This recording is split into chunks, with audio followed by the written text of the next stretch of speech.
Hutson Mason, who joins us here in the locker room on the Fan 680 93.7 FM. Hut, you were active on social media. Seemed like you were out and about, getting you a nice meal and hanging out with the wife over the weekend. Yeah, my wife's birthday was Saturday, so we went up to Macklemore Resort. We went up to Macklemore Resort, where you guys have been, and we had a great time. So it was a nice time celebrating Catherine's birthday. Well, happy birthday, Kat. She is certainly somebody who deserves to be honored putting up with your stuff, buddy. That's for sure. This Georgia game, was it the most complete performance we've seen from Georgia and Kirby this year? Did you say, was it the most complete? The most complete performance we've seen from the Dogs and Kirby this year. Is that a trap question? No. It's an open-ended question. Okay. No, it was not. It was a good performance. I don't think by any means it was a totally complete performance. But we may not see that this year, and Georgia fans are going to have to be okay with that. Sometimes Georgia fans winning isn't good enough, and sometimes you gotta learn to fight that if you're a player because the noise gets so loud. But you gotta find ways to start quick. They did that this week, but I thought it was a really good performance. Was it as dominant as maybe that we've seen a Georgia team beat Kentucky, in the previous years, maybe the 2021-2022 team? No, I guess not. But there were still a lot of really good things to walk away from that game that we've been talking about. When you look around college football, I don't know that there's a necessarily dominant team. Georgia's right there with all of them. I take something you just said and find it interesting. I think from a fan perspective, it's called being spoiled. It's called winning a couple of national titles in a row and expecting perfection every year. And with the advent of NIL and the transfer portal, I don't know that we're ever going to see teams like Georgia had a couple of years ago. Yeah, totally. I mean, I heard Nick Saban talking about this the other day. I bet if I ask you guys right now, hey, 1, 2, 3, go, who's the best team in the SEC? At least two of you guys probably would have a different answer. You'd probably throw out Alabama. You may still throw out, Georgia in there. But especially in college football, I mean, go back to the beginning of the year when we were talking about, hey, who's the best quarterbacks and the best teams coming into the country? Are they still the same teams and quarterbacks that you would say right now? Probably not. Not at all. Nope. No. And I think, from a fan perspective, this is what is making college football maybe more fun to follow, more entertaining, because, go back 5 years ago, there were 2, maybe 3 teams that we all knew that had a chance to win a national championship. Now, I mean, there's much more teams, there's much more parity, and, that's the portal, that's the NIL. I think you don't necessarily know what you're going to get on a given week. You see UCLA, Penn State this week, and I think that's also what makes the Georgia-Auburn game even more interesting, because is Auburn a top team in the country? No. Should they beat Georgia? No. But you're going to go on the road and play in a hostile environment, and they're coming off a bye week, and we're just seeing kind of things. There's not a lot of teams right now that are separating themselves from each other. When you talk about going to Auburn, what's it like as an opposing player playing there? Because even 2 years ago, Georgia, it took everything Brock Bowers had in his Superman bag to help pull out a win in that one. What's it like as a player playing down there, that maybe the mutual dislike between those two teams? It's a great environment. I mean, a common question I get is, hey, what's the loudest environment that you've played in Auburn? When I was in school, and they were Cam Newton and Nick Fairley, and they were rolling. They were good teams even after that, and so it's a very hostile environment. It's loud. I expect it to be the same way, even though Auburn isn't quite having a season or the start to the season that they thought they would. This is the first big home game for Auburn. Whoever put the schedule together for them, I'm sure, has heard some complaining. They go on the road to Baylor. I think they went on, right after that, they had to go back on the road to Oklahoma. They played a few cupcake teams in between, but this is the big first home game at Jordan-Hare. So they're coming off a bye week. They're going to be ready to go. It's going to be a loud environment. But Auburn is always a lot of the players that Auburn recruits come from the state of Georgia and vice versa. And so it's always an electric atmosphere and a fun place to go play. Hutson Mason, former Georgia Bulldog, joining us here in the locker room on the Fan 680 and 93.7 FM. What is it that Georgia needs to do better to make sure they get a complete game out of this squad? That you maybe something jumped off you to screen against Kentucky or Alabama that had you concerned that a team like Auburn may be able to take advantage of? I think the explosive passing. I mean, this feels redundant. I feel like we've been talking about it for several weeks. Yeah. But I don't know if that really, honestly, if Georgia's going to be that at this point in the year, I don't know that you're going to see drastic changes. And so I don't want to take away from what Georgia did. I think kind of to what Johnny is talking about is when you're a Georgia fan and you're accustomed to seeing blown out wins, we've gotten a little spoiled and we think we're supposed to win by 40 points every single time. And that's just not realistic. And so they had a really good performance. I think you could say turnovers. Obviously, the big talking point is hey, can we get after the quarterback? But also when the quarterbacks are throwing the ball, snap the pass at 2.5 seconds, and they're throwing quick game, it's hard to get to the quarterback. And so a couple years ago, Georgia was in the same position.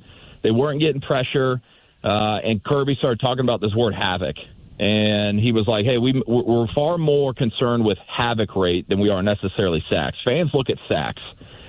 The defensive coordinators, the players, create havoc on the quarterback. There's a lot of different ways to do that. Sometimes it's speeding up a quarterback. He makes a bad decision, and you get a turnover. It doesn't go down in the book as a sack, but you force a quarterback to make a dumb decision. And so I think they're still kind of trying to figure that out and how that matches with them playing zone on the back end, man.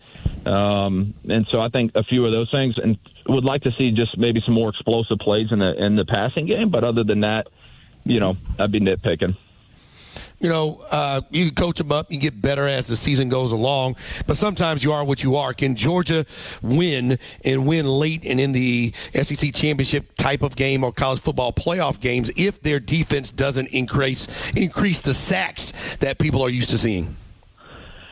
Well, I was thinking about this morning because, I'm thinking all right, we got to figure out the talk point. Hey, how do we get more pressure on the quarterback, right? But I'm thinking about the remaining teams that we have and how many of them are elite passing teams. Ole Miss is pretty good at throwing the football. I'm thinking throughout the schedule, you thought Texas was going to be that. They're not. And so I just kind of look down through the rest of the schedule. Mississippi State likes to throw it around. But it may be a situation where you think that's the case, but if we're not playing elite passing teams, you might not have much of an opportunity to. And so I still think it's kind of more about the turnovers than it is the sacks, getting the ball back to your offense. And, if your offense isn't as explosive in the passing game, maybe they're not scoring as quickly. A couple extra possessions here and there could make the difference. So I think Georgia, coming up on halfway through the season, we just wrapped up the first month.